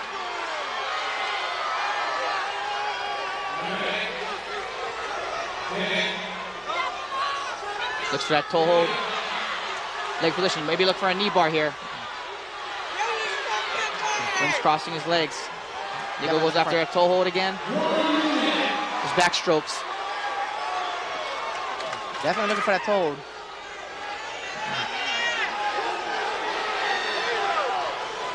Gonna have to watch out for those knees. He's trying to pin and try to... Nice turnaround by Nico. Nice kick to the head. Keeps the pressure on him. Half guard. Trying to set up for those elbows. Making some space. Nice. Big right hand by Nico Vitale. He punches his way through the guard. Gets right to half guard. Locks that arm up in the mat. Hughes. You still got 17 seconds on the clock. Huge elbows. Huge elbows. No defense for Timothy Williams. It could be. He's knocked out. He's knocked out with 12 seconds left in round number 1.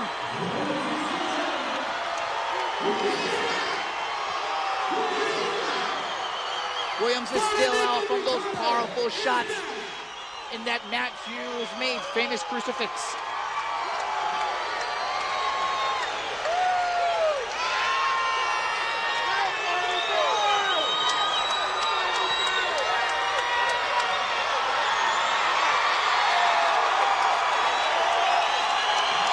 Again, Nico's coming off the longest losing streak from his illustrious career and came back in a huge way with a huge knockout.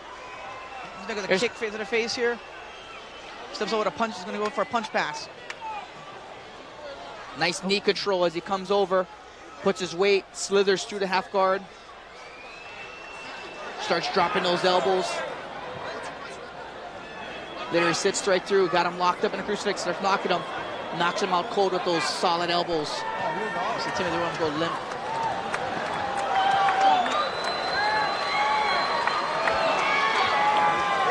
The full brunt of that force of that. Looks to be okay though.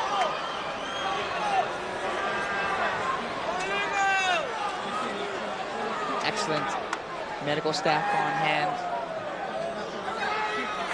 Oh, you see that swelling above on the forehead of Tim Williams.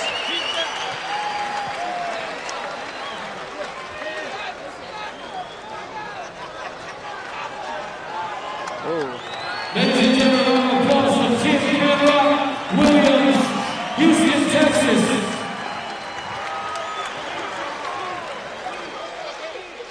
Little shaky stand up. And this, again, we remind you that this is Nico's return at 205 pounds. And at 205 pounds, Nico definitely put on that weight we're doing. Give it up for Tim Williams. That guy was a nice guy. One more look at that excellent. Met him yesterday at the weigh-in. Nothing but smiles from that guy. Hell of a guy. Tim Ken Rock Williams from Houston, Texas. Hell of a guy. But your winner tonight, and he's back. He's back, Mayhem. He's back, Mayhem.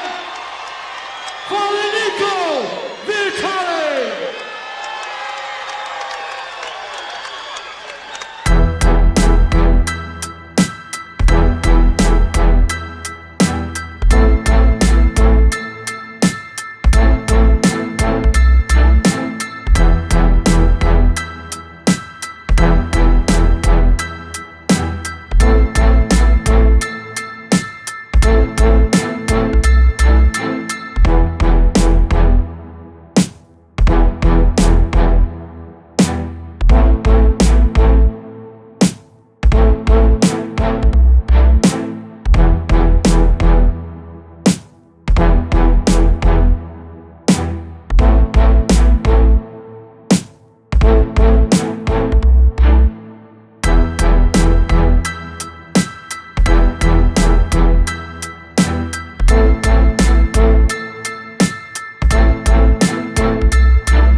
face-off begins of our main event. Kimo Leopoldo returns to his home, Hawaii, to face West of Project Sims. Actually, now he's calling himself the whole show. Still 6'9", a monster of a man. Kimo Leopoldo, now a jiu-jitsu expert, trained under Joe Moreira.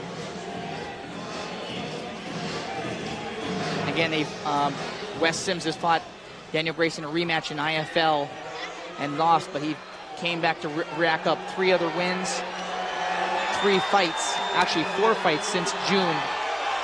Here's a great shot. You can see that size difference on these guys.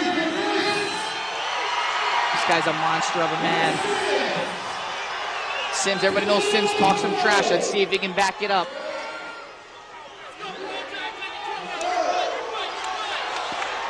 Kimo's gonna look probably to shoot. Nice little left hand trading there. Upside Joseph, jab, inside. Weston's using his height, trying to keep his head up, legs back down. Nice sprawl, nice good sprawl on Wes Sims. Good head control there too. Nice turnover by Kimo too. Tied up a little bit in the ropes there. His arms caught in the ropes. Oh, Kimo's busted open.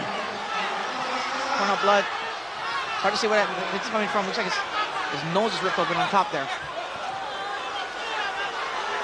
Kind of pouring blood. You can see the blood all over Wes Sims.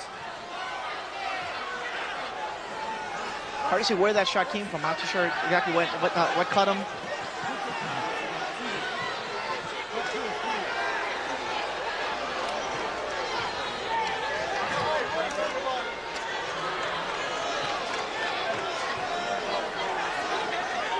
Coach Wally in the corner trying to stop that cut there.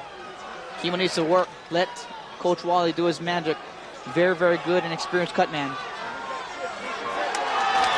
Kimo gives the fist up saying he's okay. He wants the fight to go on.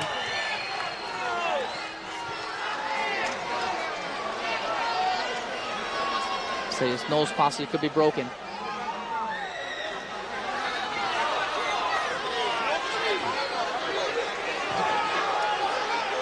Two doctors there taking a look. Coach Wally trying to stop the bleeding. Wes Sims ready to go. Ooh, look at that nose. Definitely possible broken nose. It's like cuts are different at the bridge and also just above the nostril. As you can see, you have to start at the same position.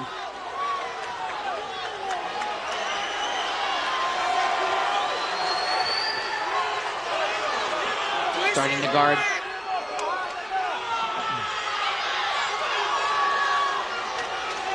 West trying to, the body lock. Squeezing it. And you can tell, just the pressure of Kimo squeezing that blood right out of his nose. So you can't breathe. Just trying to suck it up. For those who have never been in that is a tough movement. He's squeezing right on Kimo's ribs too. If Kimo can inch his legs down to where his midsection is, then he takes out the pressure. It takes a lot out of him. Kimo trying to go some blows. Wes Sims being busy on the bottom. And the thing that makes it so difficult is Wes has such a long body, but he's letting his hips pop up there, so Kimo's being able to slip some blows in there. Good job at Kimo, setting those left hands up. Measured them, firing down the pike. You see Kimo's blood just been smeared all over the fighters. Oh, he's bleeding like a pig. You have to stay busy because you don't want this fight to get stopped due to that broken nose. Definitely some urgency, and the more he sees, the more the possibility gets closer if Wes can cut that thing open. That's happening there. The timeout. Like a break. We're gonna take a look at that cut again. Here, Wes Sims is covered in blood.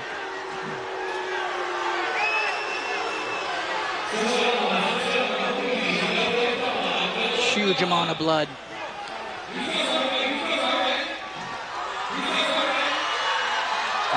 don't know at this point. I don't know if Kimo is conceding the fight or just saying sorry about the bleeding, or looks at the point like he's conceding this.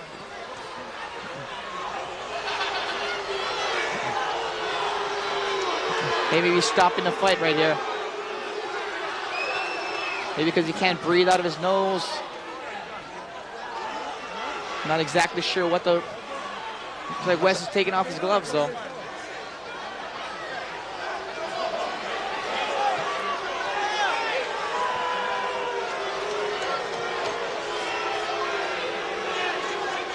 Confusion here.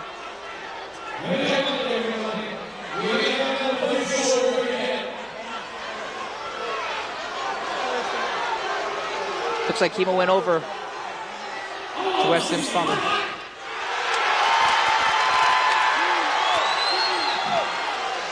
He was pumping his fist, but I'm not sure exactly what's going on. Now Wes is putting back on his gloves. Maybe Kimo changed his mind. It's definitely has to be early at first here.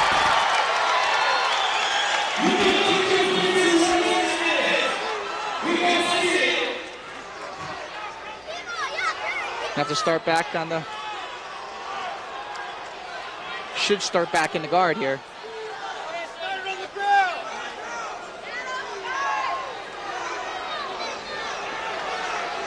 I don't know exactly what's going on here. I believe the argument is that how they're going to restart. They're going to start back standing up because Kimo's the one who stopped it.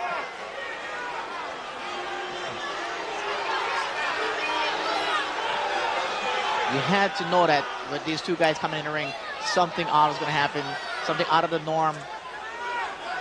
And this basically does that.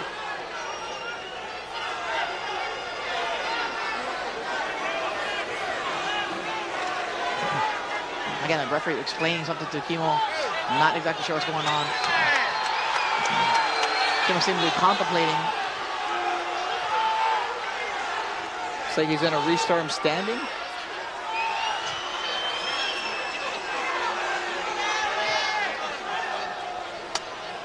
Take another look at that nose again.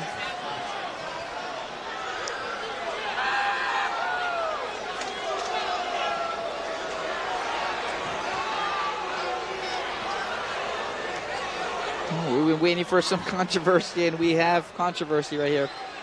Not sure what exactly is happening.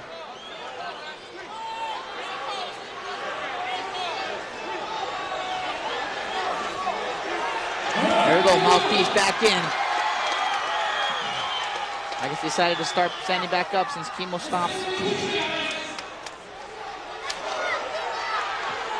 Spits out blood. He wants to take this fight to the ground again as soon as possible. Nice sprawl by Wes Sims. He's got a nice tight guillotine in there. Nice turn by Kimo. And just to try to get that chin in. Wes is so strong. Wes has got it under the jaw. Kimo gets his head up, but Wes has that underhook. Nice. Nice take. Kimo gets his back at the hooks in. Looks for the reverse naked choke. He needs to stretch him out here. Wes doing a great job of tucking his head inside his arms. That's a great defense for a rear naked. Now the question is, can Wes either turn out of it or can he stand back up to his feet? And can Kimo stretch him out? Kimo's a little high. Looks like he's slipping off to the side. Kimo needs to adjust his position. He's riding way too high. Wes is going to try to pull him out from the back and sneak out the back. Kimo's doing a good job. Oh, good job holding position. Slipping in that choke. A choke right here. He's got a choke in. Good defense by Wes by grabbing that wrist. Let's see if Kimo can choke with one hand. Nice escape. Excellent escape by Wes Sims. Wes in a triangle. He needs to grab and pull that head down and lock it in.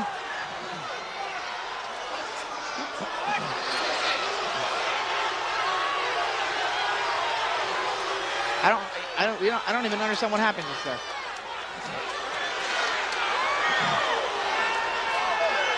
Came out of triangle position.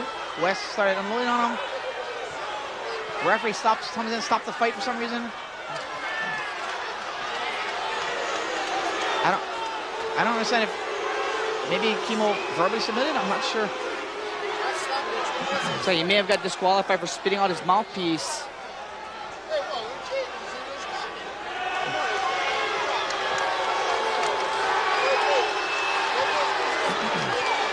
West Palmer for the victory.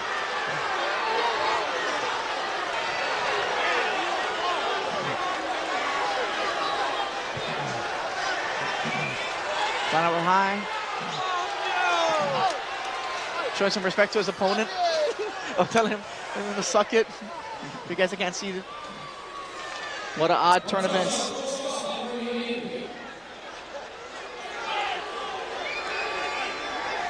We're still not sure exactly what exactly happened. It appears that Kimo verbally submitted, told the referee to stop.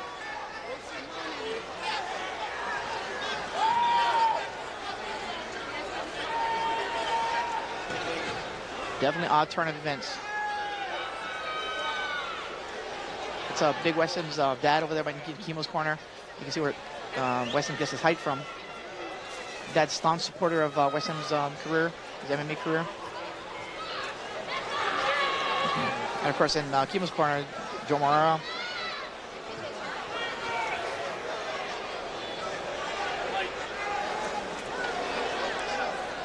I think we're going to get the official results pretty soon here.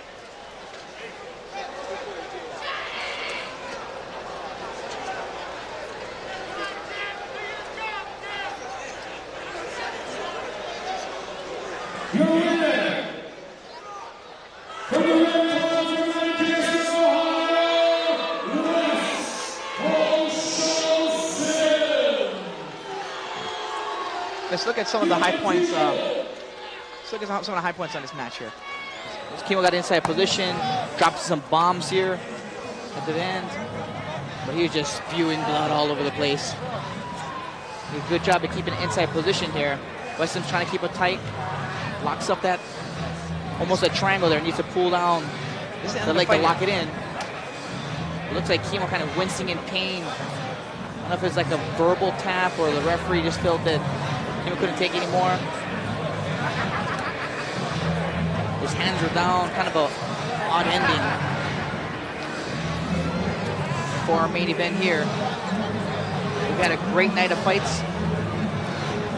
Incredible performance by a variety of different people. Lightweight champion Nivalu looked impressive. Scott Junk looked impressive. Eric Pelly's return, the big man. A surprise in Adam Lynn with a possible future title match against Mark Moreno, 170 pounds. Nico gets back to his winning ways, and this odd type of back and forth deal with Kimo Leopoldo. A couple of the matches started off. Steve Burns, of course, rear naked choking. A late replacement, last minute replacement, Josh Ferrer. 2 minutes.